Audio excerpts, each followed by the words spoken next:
किंकर प्रभु शरणं प्रपद्ये। कोहबरहियाने कुंवर कुंवरी सुहासिनी सुख पाई के, अति प्रीति लौकिक रीति लागी करन मंगल गाई के।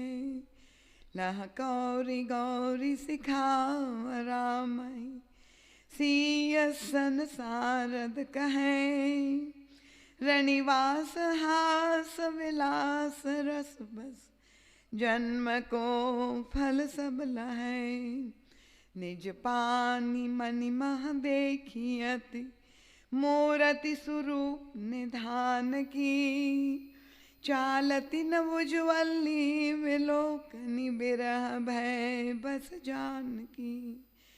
कौतुक विनोद प्रमोद प्रेम न जाई कहीं जानहि अली, बर कुंवरी सुंदर सकल सखी लवाई जनवा से चली। तेहि समय सुनिय शीस जाता नगर नभ आनंद महान, चिरजियहु जोरी चारु चार्यों मुदित मन सबही का।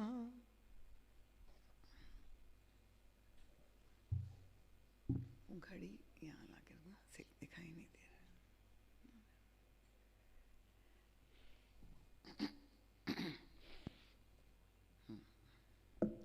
प्रभु के मंगलमय दिव्य नाम स्मरण के साथ सर्वप्रथम मैं अपने परमाराध्य स्मरणीय परम वंदनीय अर्चनीय श्री सद्गुरुदेव भगवान की अत्यंत कृपामयी मंगलमयी वात्सल्यमयी आनंदमयी प्रकाशमयी रसमयी ज्ञानमयी उपस्थिति को यहाँ पर प्रत्यक्ष रूप से अनुभव करते हुए श्री सद्गुरुदेव भगवान के श्री युगल चरणारविंद में अपना सिर रखकर कोटिशः नमन वंदन करती हूँ और यही गुरु चरणारविंद में अंतर हृदय से प्रार्थना करती हूँ आप ही का एक अत्यंत लघु यंत्र बनकर आप ही का संदेश सभी भक्तों के समक्ष रख सकूं।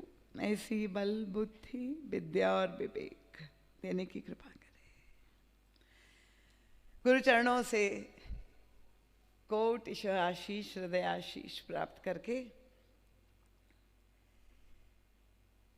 इस मानस ज्ञान यज्ञ इस वार्षिक अनुष्ठान में समुपस्थित सभी रामानुरागी कथा रसिक श्रद्धालु जिज्ञासु प्रबुद्ध एवं सुधी श्रोता महानुभाव वंदनी मातृशक्ति विद्वत समाज के सभी वरिष्ठ और विशिष्ट विभूतियाँ जो यहाँ पर समुपस्थित है, सबका नाम ले पाना संभव नहीं है। मेरी भावना से आप लोग सभी अवगत है। अग्रिम पंक्ति से लेकर अंतिम पंक्ति तक जितने भी यहाँ जिज्ञासु साधक विराजमान हैं, भगवत कथा श्रवण करने की पावन जिज्ञासा लेकर ही आप यहाँ पधारे हैं। कोई मनोरंजन की आशा से नहीं आए हैं, मुझे पूर्ण विश्वास है। इसलिए आप सभी मेरे लिए समान रूप से विशिष्ट ही नहीं अति विशिष्ट है। तुलसी मानस प्रतिष्ठान के परम समर्पित उत्साही कर्मठ अविश्रांत कर्मयोगी कहें भक्त योगी कहे हमारे आदरणीय श्री रघुनंदन जी और उनके सहयोगी सभी पदाधिकारी वृंद, आज विशेष प्रसन्नता हो रही थी। पुरानी स्मृतियां लौट आई, जो एक अभाव खल रहा था। कल चर्चा भी चल रही थी कि इस कथा के नित्य श्रोता थे हमारे गौर साहब और बिल्कुल निसंकोच वे कथा में जो है अपने उद्बोधन में कहते थे कि ये जो मुझे मुख्यमंत्री पद मिला वो इसी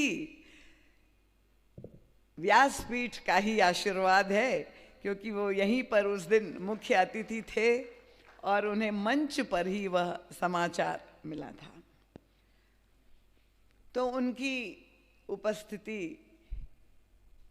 को आपके रूप में यहाँ हम देख रहे हैं, क्योंकि हमारे यहाँ तो सनातन धर्म में परंपराओं का पालन होता है। और यद्यपि आप ये कह रही हैं कि आपका तो क्योंकि रघुनंदन जी का आह्वान हुआ तो आप पटना से यहाँ चली आई, पर मुझे तो क्योंकि हम लोग तो जहाँ रस में मिठास और बढ़ जाती है, आपने जो बात कही कि आप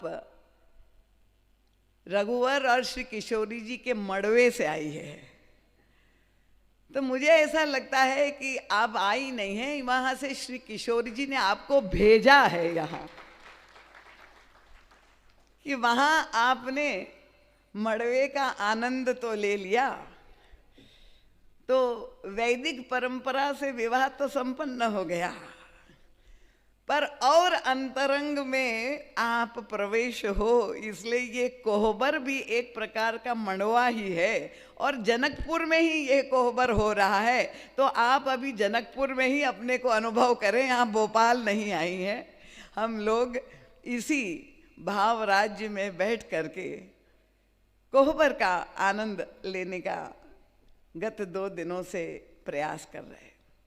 वो स्वामी तुलसीदास जी ने बहुत ही अद्भुत जो है इस कोहबर, यद्यपि वह एक लोक परंपरा है, पर बड़े विस्तार से गोस्वामी तुलसीदास जी ने वर्णन किया है। बहुत आनंददायी वर्णन है।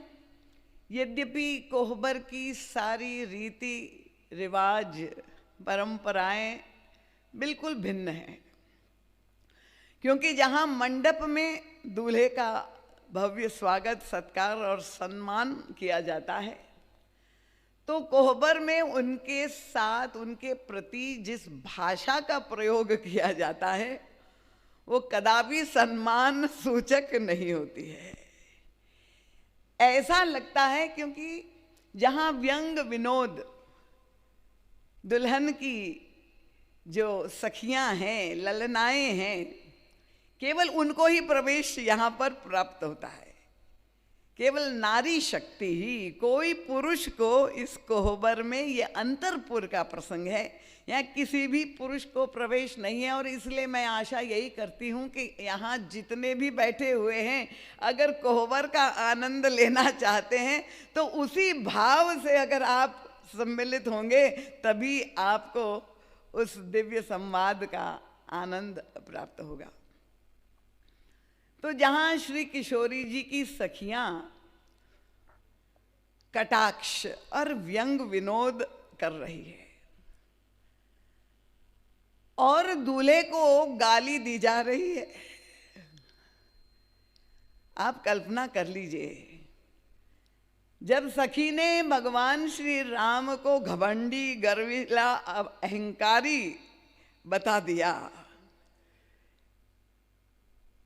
तो लक्ष्मण जी महाराज की क्या प्रतिक्रिया हुई होगी।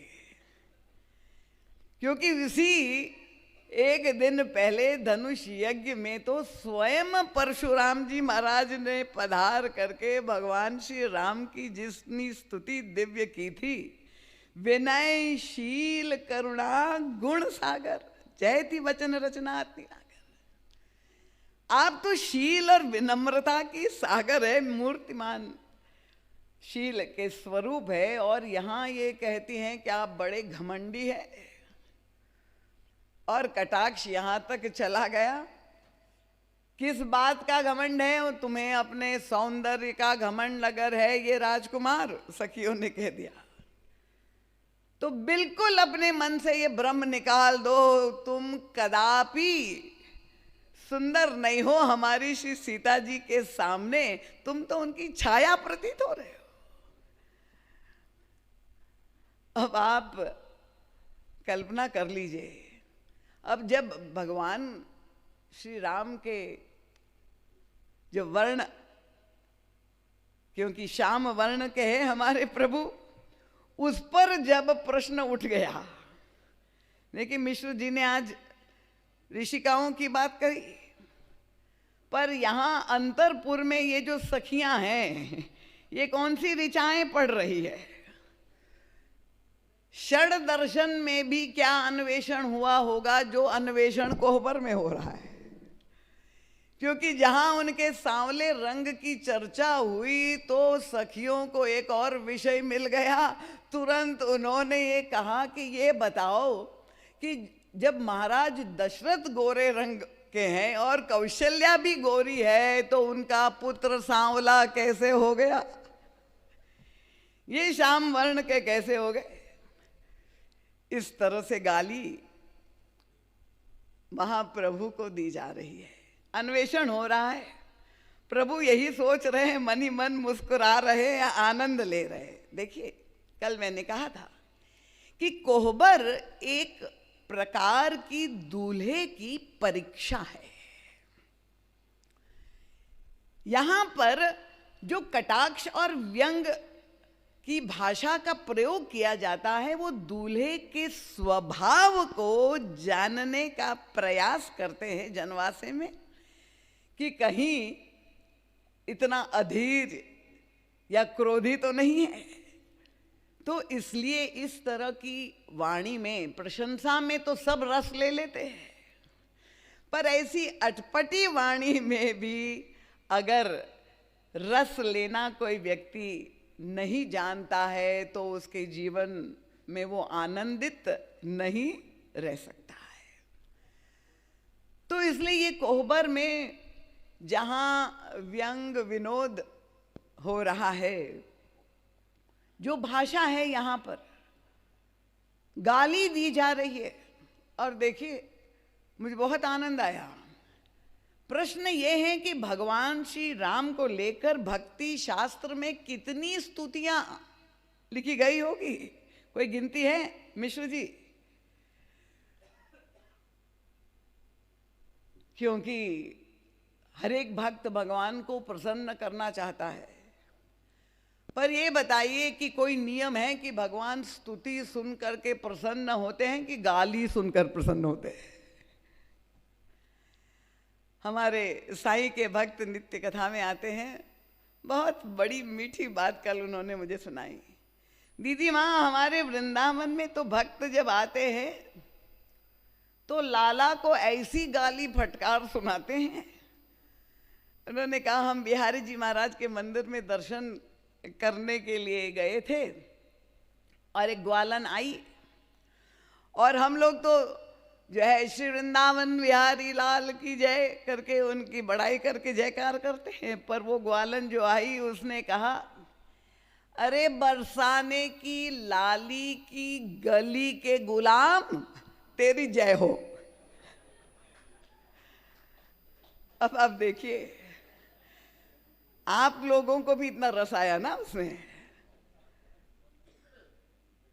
तो गाली कोई शब्द नहीं है, उसके पीछे जो भाव है वो किस तरह से आपको परोसा गया।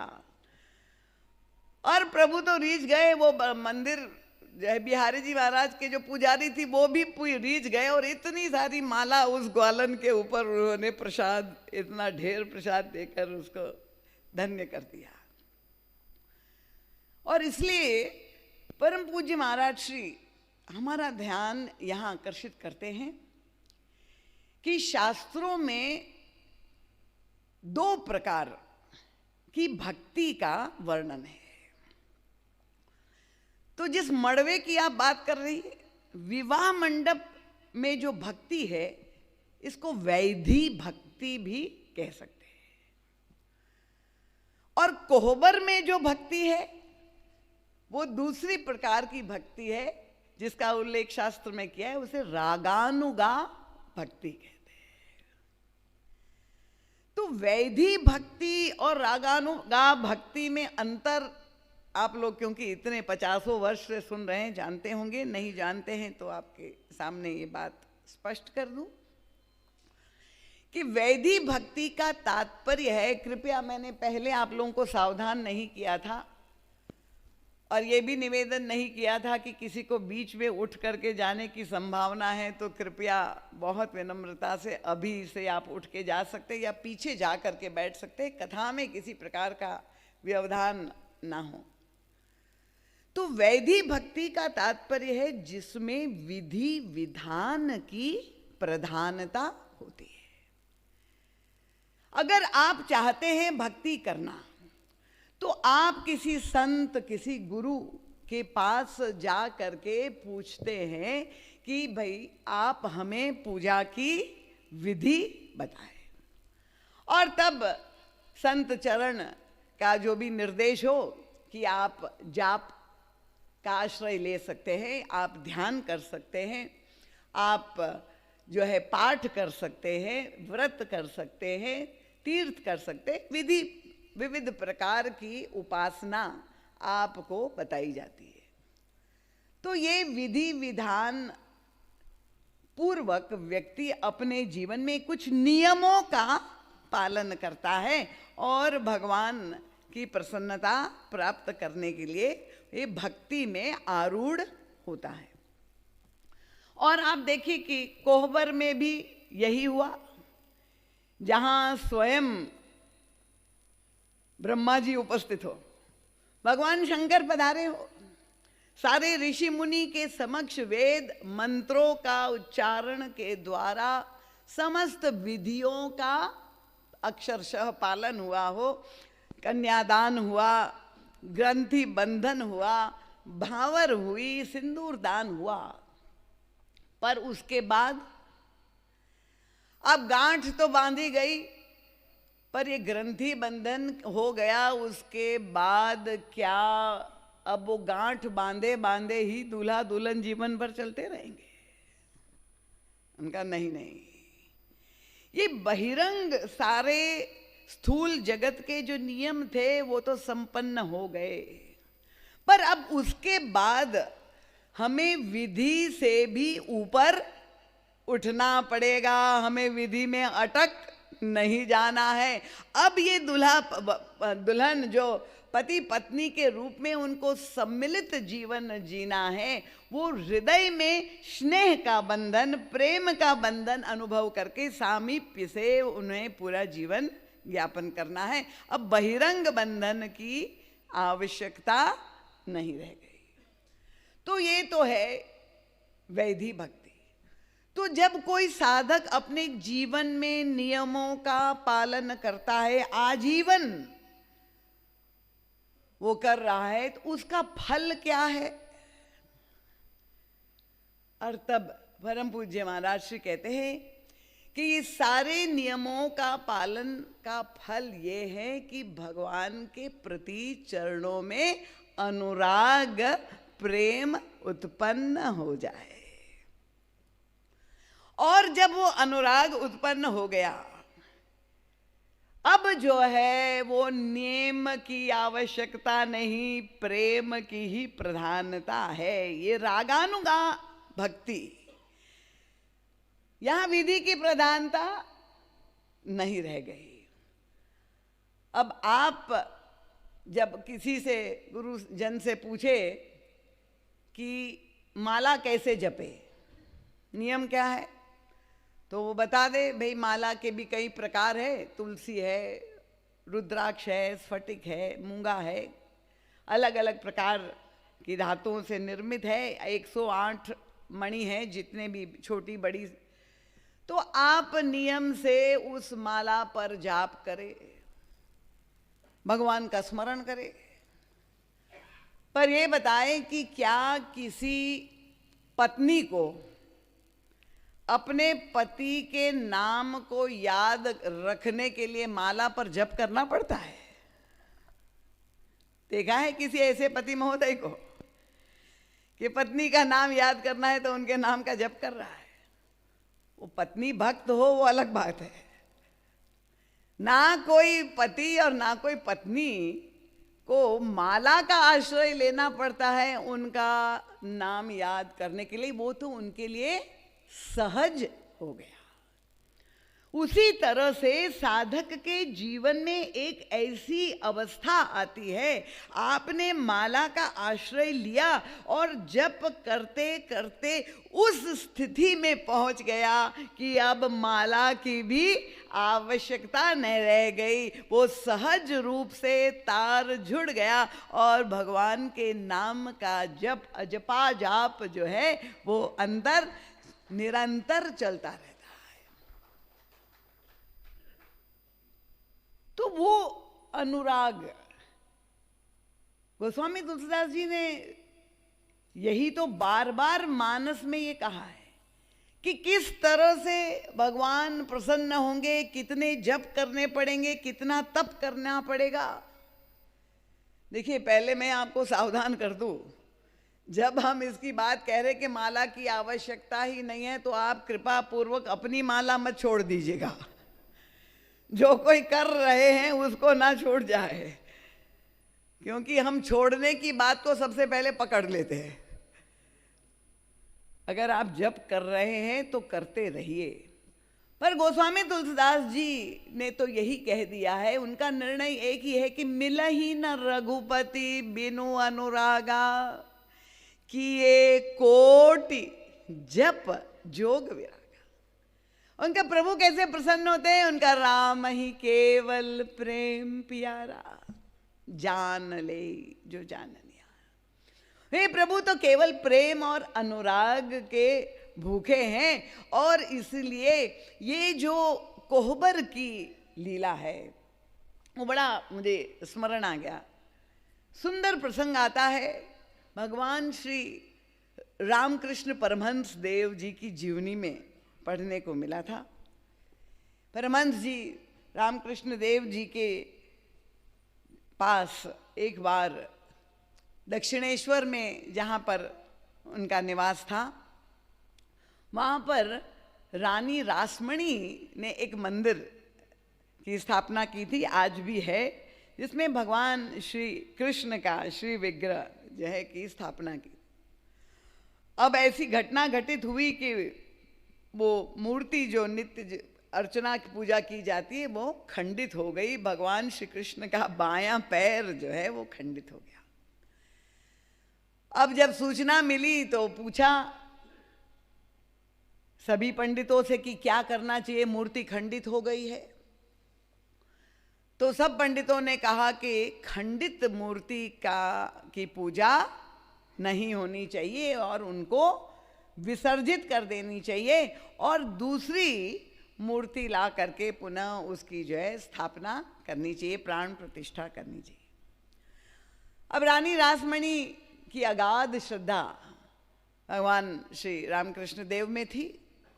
वो पहुंच गई उनके पास और उनसे पूछा, भगवान ऐसी घटना घटित हुई है, क्या करना चाहिए? पंडितों का, आचार्यों का कहना है कि मूर्ति को आप विसर्जित कर दीजिए।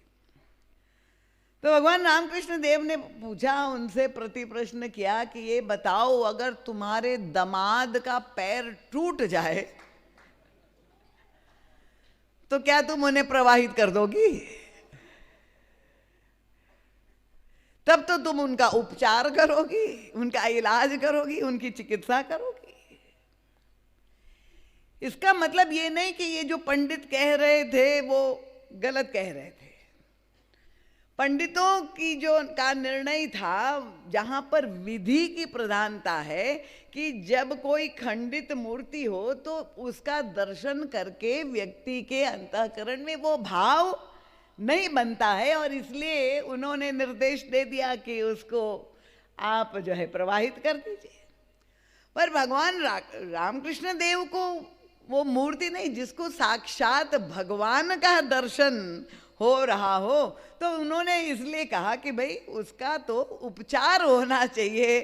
तो जहाँ अनुराग है, विधि विधान की एक मर्यादा है, पर जहाँ ऐसा न प्रतीत हो रहा है कि ये मूर्ति नहीं है, ये तो साक्षात भगवान है, ऐसी दृष्टि जिसको प्राप्त हो जाए तो वो धन्य है। तो इसलिए ये जो दोनों ही प्रकार की भक्ति का वर्णन किया है। परम पूज्य महाराज श्री कहते हैं ये कोहबर का जो प्रसंग है ये विशिष्ट रागानुगा भक्ति का प्रसंग है।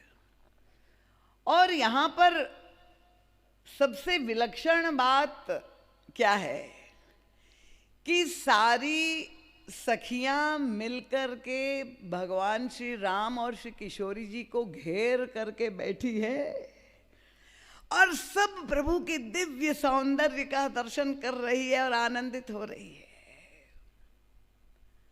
पर श्री किशोरी जी कदापि भगवान श्री राम की ओर नहीं देख रही है और उनकी दृष्टि केंद्रित है अपने कर कमलों में जो मणि कंकण उन्होंने पहने हैं। और गोस्वामी तुलसीदास जी उस दिव्य दृष्टि का सीता जी को देखते हुए उन्होंने देख लिया कि वे मणि कंकण को आभूषण का आनंद नहीं ले रही है, उन मणियों में उनके प्रियतम प्रभु का प्रतिबिंब जो पड़ रहा है उसका वो दर्शन कर रही है। और उसका रस अगर आपको लेना हो जो किशोरी जी को प्राप्त हो रहा है तो जब तक आपकी भ्रमर वृत्ति नहीं होगी तब तक आपको ये कोहबर का आनंद पूर्ण आनंद नहीं मिल सकता है भ्रमर बने बिना। और हमारा सौभाग्य है श्री गोस्वामी तुलसीदास जी 600 वर्ष पहले के इस छंद लिख करके चले गए और उसके बाद पुनः एक अवतार के रूप में परम पूज्य गुरुदेव भगवान पधारे और उस अली भाव में वे भी कोहबर में सम्मिलित हो करके वह दिव्य दर्शन हम सबको करा रहे कि श्री सीता जी प्रभु का दर्शन कर रही है। ये जो एक अनोखी विलक्षण पद्धति का उन्होंने आविष्कार किया है उसका तात्पर्य क्या है। और तब परम पूज्य महाराज श्री हम सब के समक्ष ये प्रश्न उठाते हैं कि अन्य विवाह में सांसारिक विवाह में जो दूल्हा होता है वो तो खैर उस दिन का वर होता है, दूसरे दिन भले अवर हो जाए, पर आज जनक जी के कोहबर में जो दूल्हा बैठा है कोई साधारण सांसारिक प्राकृत दूल्हा नहीं है। ये कौन है महाराज श्री हमें स्मरण दिलाते हैं, ये साक्षात परब्रह्म परमात्मा सगुण साकार रूप ले करके धारण करके विराजमान है। और तब प्रश्न ये आता है सैद्धांतिक महाराज श्री हमें उस चिंतन की दिशा में मोड़ते हैं कि ब्रह्म का जो निर्गुण रूप है, निर्गुण निराकार के रूप में तो वो इंद्रिय सापेक्ष नहीं है, उसका तो दर्शन हम अपने नेत्रों से प्राप्त कर ही नहीं सकते। पर यदि वो निर्गुण निराकार ब्रह्म सगुण साकार बन जाता है तो भी क्या हम उनको देख पाते हैं? प्रश्न ये है। और तब श्री राम तो यहां प्रत्यक्ष बैठे हुए हैं। प्रभु का दर्शन किसको कहते हैं? मानस में कितने पात्रों ने प्रभु का दर्शन किया? रावण के समक्ष तो भगवान श्री राम युद्ध में निरंतर उपस्थित थे और वो भी देख रहा था, और उनके पास केवल 2 नेत्र नहीं थे, वो तो 20 नेत्रों से श्री राम को देख रहा था। पर क्या रावण ने प्रभु का दर्शन प्राप्त कर लिया? उनकी प्रभुता, उनके ऐश्वर्य से, उनकी महिमा से वो परिचित हो पाया? ये जितने भी राक्षस है सबने श्री राम का दर्शन किया। और इसका मतलब क्या हुआ? किसी भी व्यक्ति की आकृति को देखना दर्शन नहीं कहा जा सकता है। सहमत हैं आप लोग सब? दर्शन किसको कहते हैं। और तब महाराज श्री कहते हैं कि अगर आप जानना चाहते तो आइए कोहबर में। हमारी जगत जननी श्री किशोरी जी हमें सिखाती है कैसे दर्शन किया जाए। और ये सारी सखियां इसीलिए कौतुक हो रहा है, विनोद हो रहा है, वो तो अब प्रत्येक विवाह में होता है। पर महाराज जी कहते इस कोहबर की विशेषता क्या है कि ये विनोद जब तक आपके हृदय में प्रमोद न बन जाए और उसकी अंतिम परिणति प्रेम का उदय जब तक न हो जाए आपके अंतर जीवन में, तब तक आपके जीवन का चरम फल आप उससे वंचित रहेंगे। जन्म को फल सब लहे। ये सारी जितनी भी अलियां हैं वो ये अनुभव कर रही है इस कौतुक विनोद प्रमोद में कि उन्हें अपने जीवन का चरम फल प्राप्त हो गया। तो श्री किशोरी जी जो दर्शन कर रही है अपने प्रियतम प्रभु का, आंख उठा करके सामने देख ले तो वियोग होने का प्रश्न ही नहीं। क्योंकि गोस्वामी तुलसीदास जी ने तो ये लिख दिया कि वो दर्शन भी कर रही है पर अत्यंत सावधान है, सजग है, ना वे अपने हाथ को हिलने दे रही है, ना अपनी पुतलियों को हिलने दे रही है, और इतनी एकाग्रता से दर्शन तो कर रही है पर उतनी ही भयभीत है। किसका भय है सता रहा है? उनका वियोग का भय। अब आश्चर्य होता है ना, अगर लंका में ले जा करके वहां पर बैठी हुई और वियोग से आक्रांत हो तब तो समझ में आ सकता है, पर जहां संयोग की पराकाष्ठा है, तत्वतः श्री सीता जी और भगवान श्री राम तो अभिन्न है, और वैसे भी जहां पर अनुराग की पराकाष्ठा है, संयोग में बैठी हुई सारी सखियों से घिरी हुई है, तो वियोग का भय ये तो समझ में नहीं आया। पर यही कला श्री किशोरी जी ने सिखाई है कि दर्शन किसको कहते हैं, संयोग, ईश्वर से संयोग की परिभाषा क्या है, ईश्वर से वियोग किसे कहते हैं, ये श्री किशोरी जी हमें सिखा रही है। और परम पूज्य महाराज श्री उस अली भाव में उस दिव्य तत्व को, सूत्र को पकड़ लेते हैं। कहाँ दर्शन कर रही है? तो गोस्वामी जी ने शब्द यही लिखा, आप सब ध्यान दे, निज पाणी मणिमह देखियते, मूर्ति स्वरूप निधान की, चालती न भुजवल्ली विलोकनी विरह भय बस जानकी। निज पाणी में वे दर्शन कर रही है। और तब गोस्वामी तुलसीदास जी ने यहां पर जिस निज शब्द का प्रयोग किया है, परम पूज्य महाराज श्री कहते हैं कि ये उपासना शास्त्र का सर्वस्व इसी एक शब्द में छिपा हुआ है। क्योंकि आप सभी उपासक हैं, तभी आप इसी रूखी सूखी कथा में आएंगे, क्योंकि यहाँ कोई ढोल धमाका मनोरंजन नहीं है। पर अगर आप ज्ञान मार्ग के साधक हैं, अगर आप वेदांत के विद्यार्थी हैं, अगर आप धार्मिक है, कर्मठ है, कर्म मार्ग पर चलते हैं, या भक्त है, किसी भी विधा के आप अगर साधक है, ये सभी मार्गों में महाराज श्री कहते हैं निज शब्द अत्यंत महत्वपूर्ण है।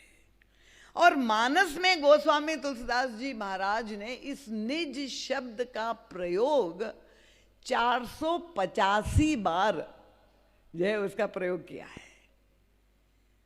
किस किस संदर्भ में आपको मिलेगा, आइए संक्षेप में इस निजत्व को समझने की प्रयास करें। अगर आप वेदांत के साधक हैं, हमारे मिश्र जी को नित्य प्रति यही आप लोगों का ध्यान वे आकर्षित करते हैं, तो वेदांत का लक्ष्य क्या है? एक वेदांत के साधक का लक्ष्य ईश्वर का दर्शन नहीं है। वो ईश्वर का दर्शन नहीं चाहता है, वह तो चाहता है क्या? आत्मानुभूति, तत्वबोध, अपने स्वस्वरूप का उसे बोध हो जाए। ये वेदांत साधना का उद्देश्य है। अगर आपको कठिन लग रहा है तो गोस्वामी तुलसीदास जी ने मानस में अनेक बार, पूरे वेदांत सम्मत है, ये तो मानस शास्त्र पूर्ण है, जो है आपको वहाँ संदेश मिलेगा। श्री राम किंकर